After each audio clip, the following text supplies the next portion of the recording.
오늘 교직원 예배에 모이신 모든 분들을 주님의 이름으로 환영합니다. 다 함께 자리에서 일어나셔서 신앙 고백으로 저희들의 신앙을 고백하시겠습니다.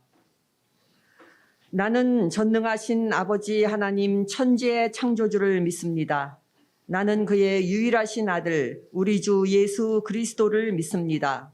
그는 성령으로 잉태되어 동정녀 마리아에게서 나시고 본디오 빌라도에게 고난을 받아 십자가에 못 박혀 죽으시고 장사된 지 사흘 만에 죽은 자 가운데서 다시 살아나셨으며 하늘에 오르시어 전능하신 아버지 하나님 우편에 앉아 계시다가 거기로부터 살아있는 자와 죽은 자를 심판하러 오십니다.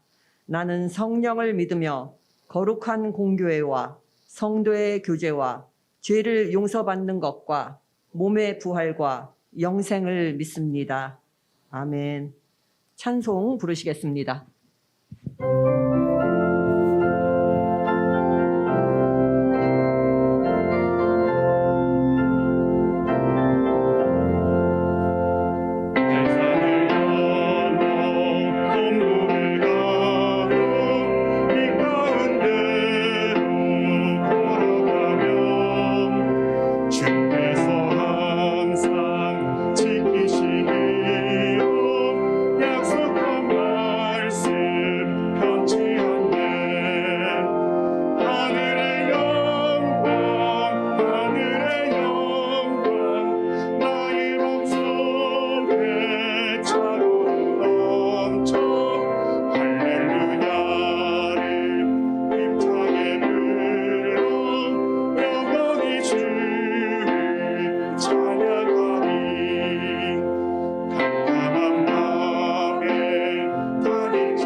자리에 앉아주시기 바랍니다. 김기철 목사님 나오셔서 기도해 주시겠습니다.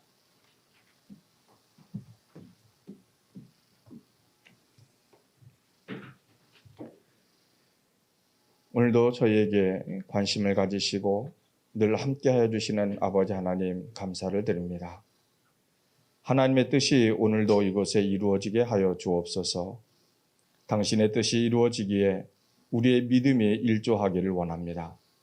날마다 다른 사람들의 일함에 덕보는 인생이 되지 말게 하옵소서.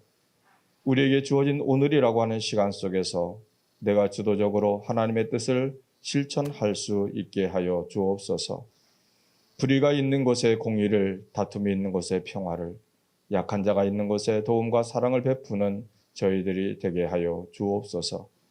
저희의 있는 모습 그대로 받으시는 하나님, 우리가 부족하지만 당신의 사랑으로 세워진 원주 연세 의료원을 위하여 썩어져가는 하늘의 미랄이 되어 30배, 60배, 100배의 열매가 맺혀지게 하여 주시옵소서. 우리의 앞날이 푸른 초장과 신만한 물가가 되기를 원합니다. 우리를 가로막고 있는 홍해와 여리고성, 요단강과 같은 장애물들을 믿음으로 행하는 원주 연세 의료원의 모든 구성원들의 헌신과 하나됨과 믿음으로 헤쳐나갈 수 있도록 인도하여 주시옵소서. 우리가 사회를 향하여 해야 할 일이 많이 있습니다. 지치지 않게 하시고 사랑으로 잘 감당할 수 있도록 은총을 베풀어 주시옵소서. 오늘 기브앤테이크라고 하는 말씀을 전하시는 송혜선 목사님과 함께하여 주어서 그 말씀을 통해서 우리가 은혜 받게 하시고 우리로 하여금 깨닫게 하시며 그 말씀 안에 살게 하여 주시옵소서. 오늘도 원주 연세의료원과 모든 구성원들을 사랑하시고 도우시고 인도하여 주시는 예수 그리스도의 이름으로 간절히 기도하옵나이다. 아멘.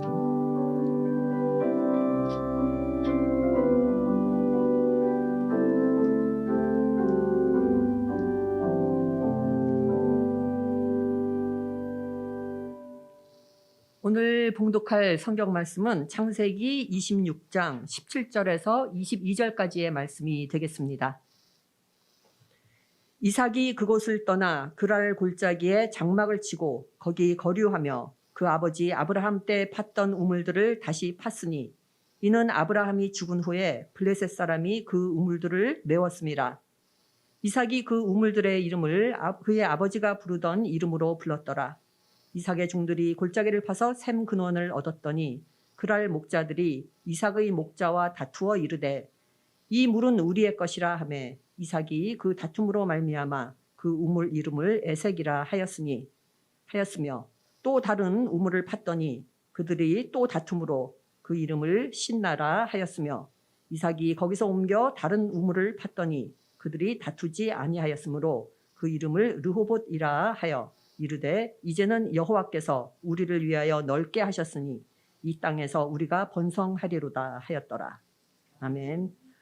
사회사업팀의 특송이 있겠습니다. 특송 후에는 송일선 목사님께서 말씀 전해주시겠습니다.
8월의 크리스마스 같습니다.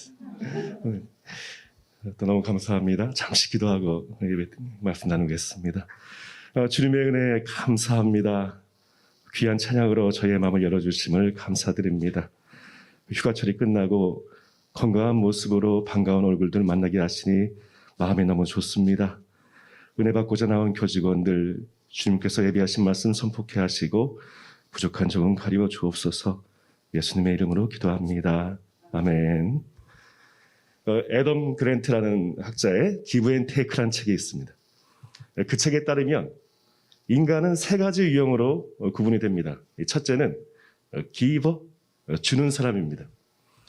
자신의 이익보다는 다른 사람을 먼저 생각하고 그 사람들에게 무엇을 해줄 게 없을까 찾는 사람들이지요. 우리 병원에서는 사회사업팀이 이 기버에 속한다고 볼 수 있을 것입니다. 두 번째는 그 반대 유형이 있습니다. 바로 테이커입니다. 갖는 사람이지요. 늘 자신이 중심이 되어가지고 다른 사람이 자기에게 무엇을 해줄 게 없을까 계산하는 사람들입니다. 지금 머릿속에 그 사람이 테이커일 것이다 생각하는 분도 있으시겠지만 대부분의 사람들은 기버 또는 테이커 이렇게 양쪽 극단으로 가지는 않습니다. 그 중간쯤에 위치를 합니다. 그것을 세 번째 유형인 매처, 이 받는 만큼 주는 사람이라고 합니다. 가는 정이 있어야 오는 정이 있고 이 많은 이들에게 가장 안정되고 또 안전한 방식으로 불리는 것이 바로 이 매처인 것이죠. 그렇다면 기버, 테이커, 매처 이 셋 중에서 사회생활을 가장 잘하는 사람은 누구일까요? 어떤 사람들은 마음에 들진 않겠지만 테이커가 아닐까 생각하는 분도 있을 것입니다. 왜냐하면 이 사회가 이 약육강식의 사회잖아요. 치열한 경쟁 속에서 성공하려면 남들보다 뛰어나야 한다고 생각할 것입니다. 그래서 테이커들은 내 것을 챙기기 위해서 열심히 노력합니다. 이러한 경쟁 구도 속에서 이 착한 사람들은 이 꼴찌가 될 수밖에 없을 것입니다. 그렇다면 가장 일 못한다고 찍히는 사람들은 누구일까요? 기버들입니다. 우리들 중에서도 그런 분들 많잖아요. 남 도와주느라 정작 자기 일을 못 끝내는 분. 회사에서 실적이 나쁠 수밖에 없죠. 그렇다면 이 셋 가운데서 제일 일 잘하고 성공하는 사람은 누구일까요? 테이커는 아닙니다. 테이커는 빠른 시간에 두각을 나타내기는 하지만 또 빠른 시간 안에 저물기도 합니다. 왜냐하면 저 사람은 자기밖에 생각하는 사람이다 하면서 그 정체가 금방 탄로나기 때문이죠. 그렇다면 누가 남았습니까? 매처, 받는 만큼 주는 사람이겠죠. 눈에는 눈, 이에는 이, 가는 말이 와야 오는 말이 곱다, 공평한 세상, 이런 말이 마음에 와닿으신다면 여러분들은 매처일 것입니다. 그런데 놀라운 반전이 있습니다. 성공사들에서 가장 꼭대기에 위치한 사람은 테이커도 아니고 매처도 아닙니다. 그 자리 역시 이 기버, 주는 사람이 차지하고 있었습니다. 이 애덤 그랜트가 그의 책에서 주장하는 것이 바로 그겁니다. 모든 직종, 모든 기업에서 가장 상위 랭크를 차지하는 사람, 그 사람들이 바로 이 기버들이었다는 것이죠. 자, 그렇다면 우리에게 이런 의문과 도전이 마음속에 생길 것입니다. 우리가 크리스찬으로서 어떻게 예수님의 사랑을 실천하면서, 즉 주면서 사회적으로 성공하는 사람이 될 수 있을까? 치열한 경쟁 이 사회 속에서 어떻게 호구가 아닌 이 기버가 되어가지고 승리할 수 있을까? 오늘은 이 성공하는 크리스찬 기버가 되기 위한 조건이 있는데 그 중에 중요한 것 하나만 이야기하고자 합니다. 크리스찬이 이 성공하는 기버가 되기 위한 그 첫 번째 조건, 저는 그것을 사명이라고 이야기하고 있습니다. 사명이란 것은 하나님의 명령에 순종하는 것입니다. 하나님의 명령, 그 컬링이 있을 때에 그 부르심에 순종하며 그 부르신 목적을 위해 최선을 다하는 것, 그것을 우리는 사명이라고 말합니다. 오늘 함께 읽었던 본문 말씀이 있는 이 창세기 26장, 이삭이 어떻게 하나님의 부르심에 순종하면서 본인의 사명을 완수하는지를 보여주고 있습니다. 다시 말하면 하나님께서 그 목적하신 바를 사명을 가진 한 사람을 통해서 어떻게 이뤄가시는가를 이 본문에서 보여주고 있습니다. 먼저 창세기 26장은 이삭이 살고 있는 땅에 흉년이 든 것으로 시작을 합니다. 흉년이 지속되자 이삭을 비롯한 많은 사람들이 기근을 피해서 애굽, 이집트로 내려갔습니다. 물이 마르지 않는 나일강이 있고 당시의 천주국이었던 이집트 델타 지역으로 가고자 했을 것입니다. 그런데 하나님께서는 이삭에게 이집트로 내려가지 말라고 말씀하십니다. 그리고 여전히 기근이 있는 그랄 땅에 머무르라고 말씀하십니다. 모순되고 세상 이치와는 맞지 않는 말씀이지요. 하지만 이삭은 그 말씀에 순종을 합니다. 그랄 땅에 머물게 됩니다. 그리고 그 순종의 결과가 어땠습니까?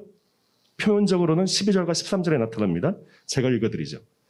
이삭이 그 땅에서 농사하여 그 해에 100배나 얻었고 여호와께서 복을 주심으로 그 사람이 창대하고 왕성하여 마침내 거부가 되어 기적이 일어났습니다. 가뭄이 든 그랄 땅에서 농사를 지었습니다. 그것도 농사의 농자도 모르는 목동 출신 이삭이 농사를 지었더니 그 해에 100배의 수확을 거두어드립니다. 부자가 됩니다. 사람이 힘으로 한 것이 아니지요. 하나님이 복을 주신 것입니다. 여기까지만 보면 이삭이 하나님 말씀에 순종했더니 고난 중에도 큰 복을 받았네 라고 말할 수 있을 것입니다. 이렇게 설교를 끝내면 참 편할 텐데 성경은 그것이 진리라고 하지 않습니다. 하나님이 이삭을 그랄 땅에 보낸 것은 다른 목적이 있었기 때문입니다. 이어지는 14절과 15절을 제가 읽어드리겠습니다. 양과 소가 때를 이루고 종이 심이 많으므로 블레셋 사람들이 그를 시기하여 아버지 아브라함 때에 그 아버지의 종들이 판 모든 우물을 막고 흙으로 메웠더라. 거부가 된 이삭을 본토 사람들이 가만두지 않았습니다. 시기하고 질투하고 괴롭히기 시작합니다.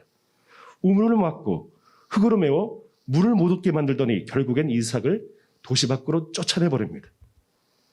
이삭은 그랄 땅 그 중심가를 떠나서 그 지방의 구석진 곳 그랄 골짜기로 거처를 옮기게 됩니다. 그런데 이삭이 그냥 이사가지 않습니다. 사람들이 메웠던 우물을 다시 파주고 떠납니다. 이삭은 지금 그랄 땅에 정착했다가 그 기반을 모두 뺏기고 변두리로 지금 쫓겨나고 있습니다. 억울해야 됩니다. 분통이 터져야 됩니다. 그런데 화를 내기는커녕 다시 그 땅에 가서 우물을 파주고 오는 것입니다. 세상 사람이 볼 때는 이런 호구가 없을 것입니다. 하지만 이삭에게는 사명이 있었습니다. 자, 이삭은 도시에 있는 우물을 다 살리고 골짜기로 돌아옵니다. 다시 우물을 파기 시작합니다. 거기서 천신만고 끝에 샘 근원을 발견하게 되지요. 그런데 이번에는 변두리에 사는 이 그랄 지방 목동들이 아전인수격으로 그 우물이 자기 것이라고 싸움을 걸기 시작합니다. 이삭의 종들하고 목자들 간에 싸움이 일어났습니다. 싸움이 나자 이삭은 그 우물을 그냥 주고 다른 곳으로 이동하게 됩니다. 그리고 거기서 또 다른 우물을 파게 됩니다. 또다시 엄청난 노동을 들여가지고 우물을 파고 물을 또 발견합니다. 그러니까 또다시 그 주변 목자들이 달려들어가지고 싸움이 일어납니다. 이삭은 또 우물을 주고 다른 곳으로 떠납니다. 20절과 21절을 제가 다시 읽어드리겠습니다. 그날 하였으며 첫 번째 우물을 이삭은 에색이라고 이름을 짓습니다. 싸웠다라는 뜻이죠. 그 다툼으로 인해서 상처를 받았다는 뜻입니다. 두 번째 우물을 신나라고 짓습니다. 다툼으로 인해 가지고 원한을 품었다는 뜻입니다. 빼앗긴 사람들의 입장에서는 상처받고 원한을 품는 것이 당연할 것입니다. 이삭의 종들은 자신의 노동의 결과인 우물을 아무런 대가 없이 빼앗기고 만 것이지요. 상처가 되고 억울하고 한이 되었을 것입니다. 그런데 이삭은 달랐습니다. 이삭에게는 사명이 있었기 때문입니다. 이어지는 22절과 23절은 이삭의 사명이 무엇인지를 보여주고 있습니다. 읽어보겠습니다. 이삭이 거기서 옮겨 다른 우물을 팠더니 그들이 다투지 아니하였으므로 그 이름을 르호봇이라 하여 이르되 이제는 여호와께서 우리를 위하여 넓게 하셨으니 이 땅에서 우리가 번성하리로다 하였더라. 이삭이 거기로부터 브엘세바로 올라갔더니 이삭은 상처 입고 원한이 맺힌 사람들을 이끌고 자리를 옮겨서 세 번째 우물을 팝니다. 그리고 또 우물을 얻는 데 성공합니다. 여기 세 번째에서는 싸움이 일어나지 않았습니다. 그럼에도 불구하고 그들은 우물을 남겨두고 떠납니다. 이삭은 하나님이 주신 사명이 뭔지 알고 있었기 때문입니다. 그 우물의 이름을 르호봇이라고 짓습니다. 하나님께서 넓혀주셨다는 의미인 것이죠. 하나님께서 번성하게 하셨다는 뜻입니다. 하나님께서 이삭을 그랄 땅에서 보내는 것은 단순하게 그 땅에서 부자가 되려는 것이 아니었습니다. 그 땅에서 하나님께서 주신 그 선한 영향력을 끼치는 삶이 되어서 사람들에게 영향력을 주는 그런 진정한 번성을 누리라고 하신 것입니다. 하나님께서는 애굽으로 가는 이삭을 막고 기근이 든 그랄 땅에 머무르게 하십니다. 그것은 이삭 한 사람을 살리고자 하는 것이 아니라 이삭 한 사람에게 복 주심으로 인하여서 그를 축복의 통로로 삼으시고 그가 머무는 땅을 축복하시고 그가 가는 곳마다 생명을 일으키시고 그랄 땅 전체를 살리고자 하셨던 것입니다. 이러한 이삭의 사명이 여러분의 사명이 되기를 원합니다. 여러분 한 사람이 복을 받음으로 여러분의 가정이 복을 받기를 원합니다. 여러분 한 사람이 하나님께 사랑받음으로 여러분이 속한 이 기관이 복을 받기를 원합니다. 여러분 한 사람이 기도로 일어날 때에 원주 연세 의료원 또한 일어날 줄 믿습니다. 세상 사람이 보기에는 빼앗기는 것 같고 손해보는 것 같을지라도 억울하지도 않고 화도 나지 않을 것입니다. 지는 것 같고 망해 보이는 상황에서도 여전히 우리는 베풀 수가 있을 것입니다. 우리에게는 주님이 주신 사명이 있고 생명을 살리는 사명이 있기 때문입니다. 원치 않는 곳으로 이끌리고 광야 같은 곳에서 내몰리는 상황이 온다 해도 바로 그때가 하나님이 일하시는 시간임을 믿으시기 바랍니다. 바로 그 광야의 시간을 통해서 하나님께서는 우리의 지경을 넓히실 것이며 우리를 축복의 통로로 삼으실 것이며 생명을 살리실 것이기 때문입니다. 생명을 살리는 그 소명에 순종하며 사명을 위한 삶이 되시기를 주님의 이름으로 축원합니다. 기도하겠습니다. 은혜로우신 하나님, 주의 말씀을 기억하고 그 말씀에 순종하는 삶을 살기를 원합니다. 오늘 우리가 걷는 걸음이 고난과 시험이 있어서 우리의 힘만으로 극복하기 어려울지라도 우리를 위해 일하시는 하나님만을 전적으로 신뢰하게 하고 더욱 순종하며 걸어가는 신앙의 발걸음이 되게 하여 주옵소서. 순종의 삶을 통해 발견한 우리의 신자된 사명이 흔들리지 않게 하여 주시고 이웃을 향해 사랑과 축복을 베풀게 하여 주옵소서. 하나님께서 주시는 은혜를 나누며 생명을 살리는 축복의 통로가 되게 하여 주옵소서. 예수 그리스도의 이름으로 기도합니다. 아멘.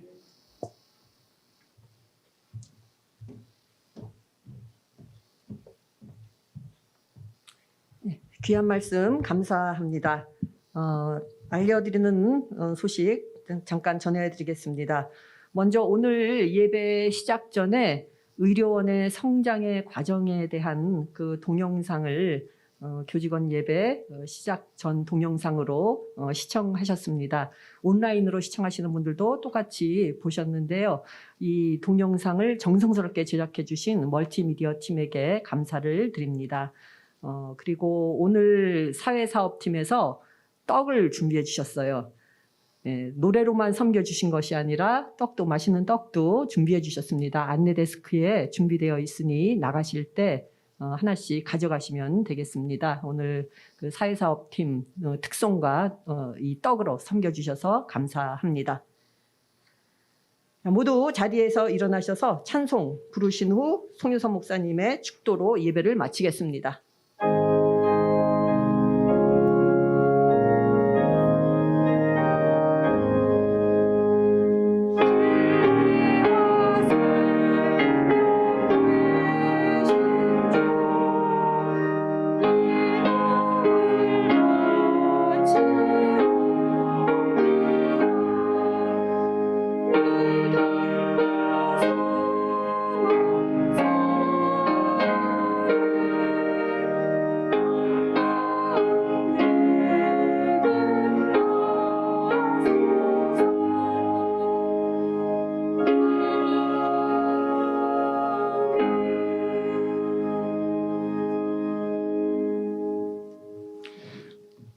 지금은 우리를 위해 이 땅에 오신 우리 주 예수 그리스도의 은혜와 임마누엘 하나님의 사랑과 보혜사 성령님의 감화 감동 교통하심이 우리에게 가장 귀한 것을 아낌없이 주시는 그 사랑을 본받아 하나님이 허락하신 의술로서 생명 살리는 사명을 위해 최선을 원주연세의 의료원 모든 교직원 머리 위에 그 가정과 직장과 이 나라와 민족 위에 지금으로부터 영원토록 함께 합시기를 간절히 축원하옵나이다.